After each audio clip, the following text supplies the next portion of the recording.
this lesson is going to be about finding local and absolute extrema. So we're going to talk about finding local and absolute maximums and local and absolute minimums. All right, there's a lot of reading that's going to help you understand this lesson in the actual lesson in the textbook. So again, if you're not doing that practice right now, I totally understand there's a lot that you have to do in all of your classes, but especially for this lesson, 4.3, it would be worth taking 10 or 15 minutes to read kind of the introduction to this lesson, because there's a lot of text before you actually get to a problem. All right, so I'm going to focus on using summarizing that text and using that to help us with the problems. But again, I want to refer you back to Google Classroom for the textbook as well as for the Calculus for Dummies to help you kind of understand the text and the reading behind these concepts. All right, so kind of the summary that I put here in these 3 bullet points is a function can have both an absolute maximum and an absolute minimum. It can have either just one absolute minimum or maximum, or it can have neither. All right, if it has a local extremum, then the point at which that occurs must be a critical point. That's going to be kind of in the first problems that we do. We're going to be talking about how to find critical points. And then if your function is continuous over a closed interval, then it has an absolute maximum and an absolute minimum, and each of these extremum occur at a critical point or an endpoint. So that last bullet point is going to be the focus of the last few problems. Okay, so let's start by finding critical points using some calculus and some algebra, and then we're going to kind of confirm and look at what the graph of this looks like to help us understand the idea of finding these critical points and what happens at those. All right, so the key thing that you want to know for these next 3 examples is that a critical point occurs wherever your derivative is equal to 0, okay, and also where the derivative of whatever x value you're looking at is undefined. So if you find that a value for x makes your derivative become 0 or it makes your derivative undefined, then it is a critical point. So I'm going to first find the derivative of this function. So d dx of 1/3 x cubed minus 5/2 x squared plus 4x. So this is a polynomial. I'm just going to take the derivative of each term of this polynomial. 3 times 1/3 is going to be 1x squared. 2 times 5/2 is going to be just 5, so minus 5x to the first power, and plus 4. So this is the derivative of my original f of x function. Now you'll notice this derivative is a quadratic. All right, so it's not undefined anywhere. So I'm not going to have to worry about a critical point when the derivative is undefined. But I do want to set this equal to 0. So I'm going to factor it and find factors of 4 that add to -5. So minus 4 and minus 1. So my 2 critical points are 4 and 1. So I'm going to be thinking that interesting things might happen when x equals 4 and x equals 1. So I'm going to go graph it. And I'm going to graph the original. All right, so move to Desmos. I'm going to graph the original here. So here's the original. All right, and we're looking at when x is equal to 1 and when x is equal to 4.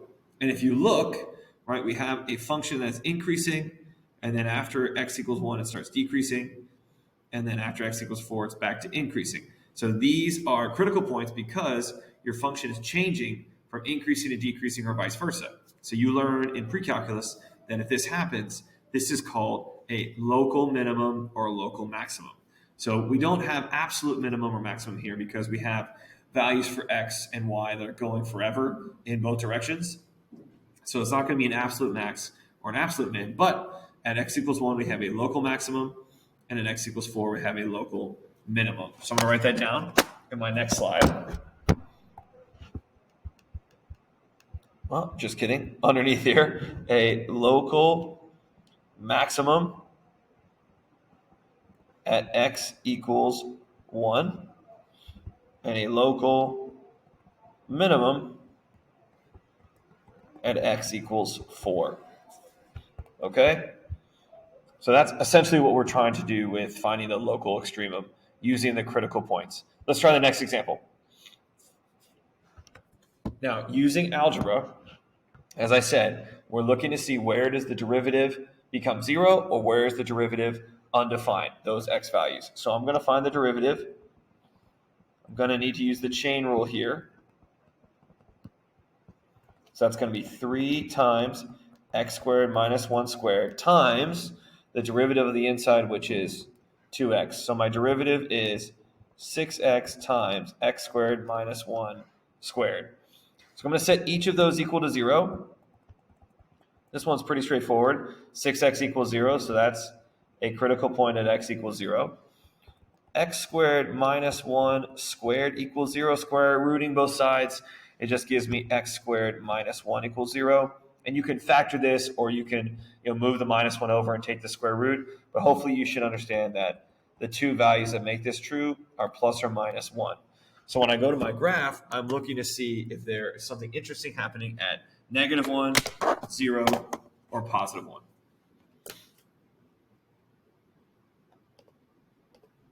All right, so put that one away. Here's the original. All right, so here's -1, 0, and positive 1. Okay? Now, when I look at the -1 and the positive 1, those are my x-intercepts.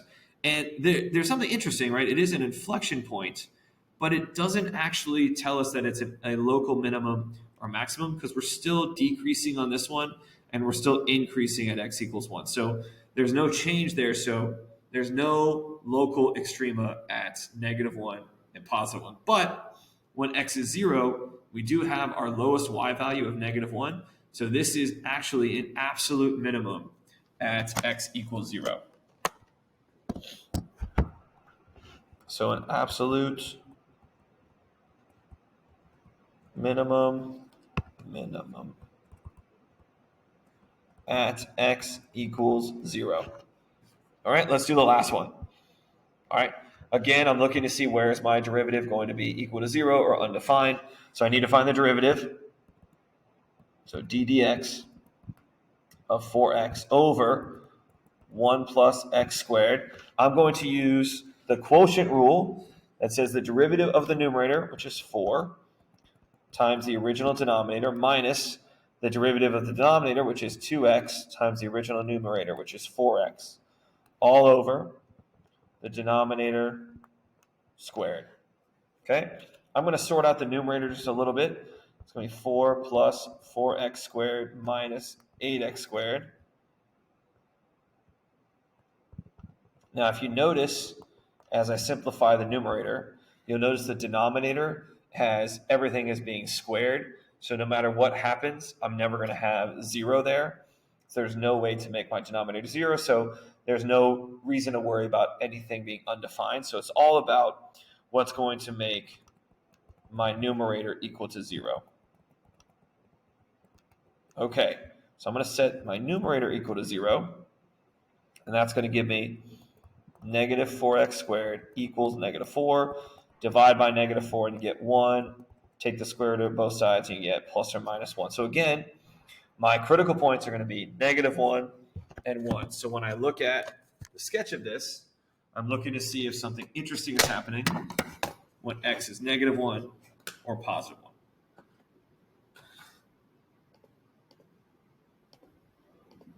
All right, so -1 and positive 1. So here's -1 and positive 1. And you'll notice we're decreasing to increasing and then increasing to decreasing. And if you look, those 2 points are actually the highest and lowest y values, right? So we actually have absolute minimum at -1 and absolute maximum at x equals positive 1. So absolute minimum at x equals -1 and absolute maximum at x equals positive 1. All right, so that kind of finishes up the first section here where we use critical points and Desmos to help us figure out if we have any extrema going on.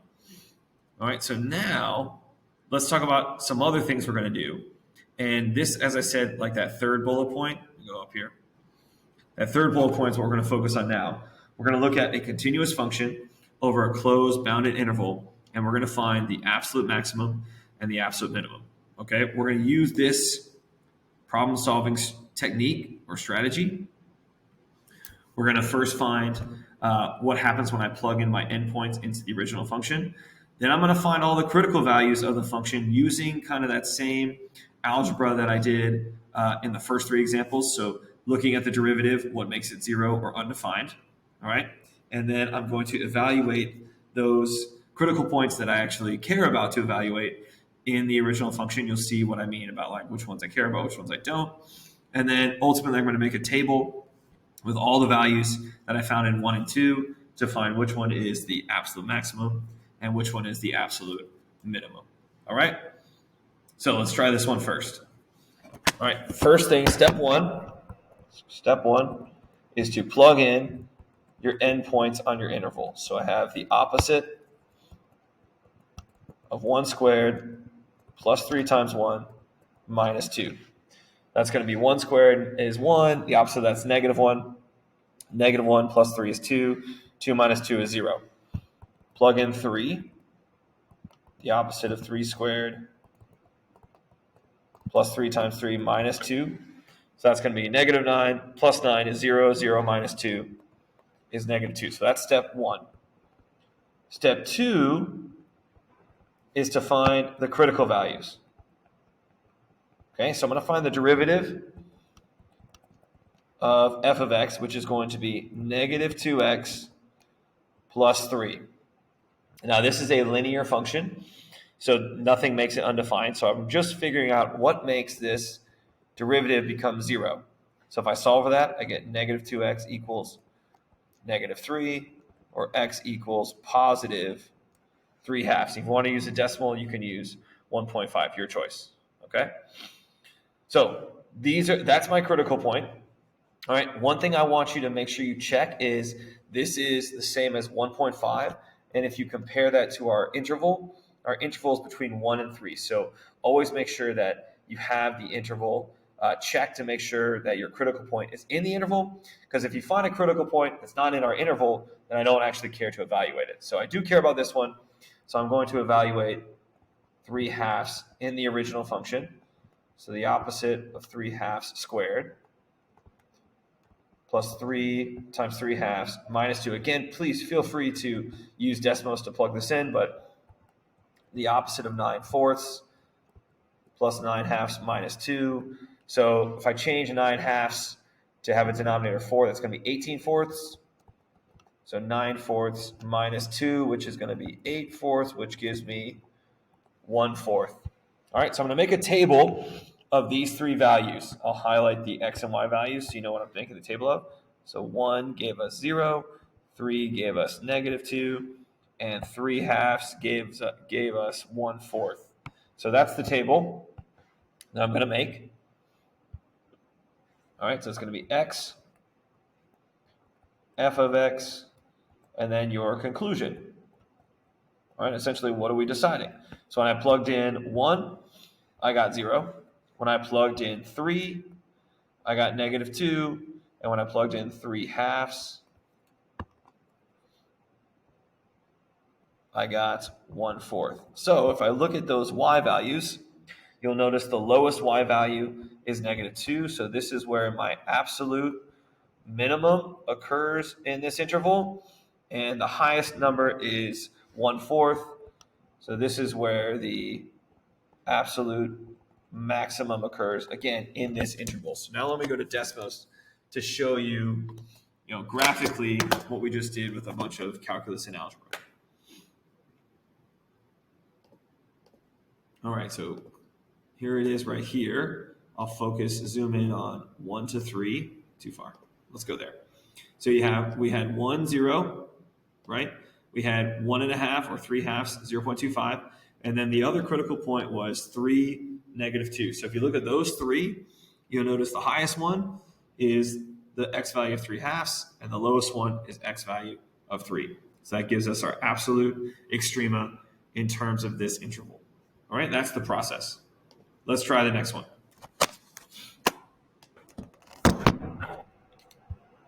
All right. So same process. All right. So step one is I'm going to plug in my endpoints. So f of 0, so 0 squared minus 3 times 0 to the 2/3 power. All right, so going to be 0 minus 0 squared is 0, the cube root of 0 is 0, times 3 is 0, 0 minus 0. That's a lot of zeros. Plug in 2, you get 2 squared minus 3 times 2 to the 2/3 power. Now watch how you do this. This is going to be 4 minus 3. And then 2 squared is 4, and you take the cube root of that 4. All right? Or if you want to go to Desmos, we can type that in. I'll go and do that for you and show you. So 2 squared minus 3 times 2 to the 2/3 power. I'm going to delete these now. Don't need them anymore. All right, so I'm going to type in 2 squared minus 3 times 2 to the 2/3 power. Okay? So we get negative 0.762 approximately.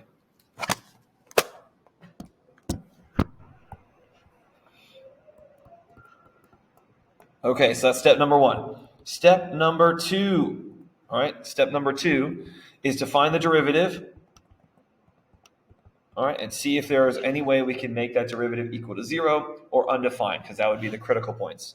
So the derivative of x squared is 2x. Now watch what happens when you have the derivative of 3x to the 2/3 power. 2/3 multiplies by 3. That's going to give you 2 times x to the, and then 2/3 minus 1. All right, or 2/3 minus 3/3 is going to be negative 1/3 power. Now I'm going to make that a little bit cleaner. So 2x over 1 minus 2 over x to the positive 1/3 power. All right, get a common denominator. That's going to give us 2x times x to the 1/3 power minus 2 over my common denominator. Write it a little nicer. X to the first power times x to the 1/3 power. That's 3 over 3 plus 1 over 3 is 4/3. So 2x to the 4/3 power minus 2 all over. And to hopefully make you see an issue here, I have the cube root of x. Right? That's the same as x to the 1/3 power. Now, ultimately, I need to figure out what's going to make this derivative 0 or undefined. And the first thing I notice is that in the denominator, you have the cube root of x. So I know that a critical point will occur at x equals 0, because that makes the derivative undefined. I don't have to worry about that, though, because I've already evaluated my function at 0. That was one of my endpoints, so I don't actually have to plug that in. But if I did, right, if that wasn't one of my endpoints and it was on my interval, I would need to plug it into the original function. So I don't need to worry about that. So let's focus on making the numerator equal to 0. So 2x to the 4/3 power minus 2 equals 0. Watch the algebra here. That's going to equal to positive 2. Divide by both sides. Get x to the 4/3 power equals 1. Now watch what I do here. I'm going to write it as the cube root of x to the 4th power. Do you know how to get rid of the 4th power? To get rid of the 4th power, you take the 4th root. And because that is a even index root, you need to put plus or minus. A lot of students will forget that. It doesn't really come to bite you in this one, but just be careful.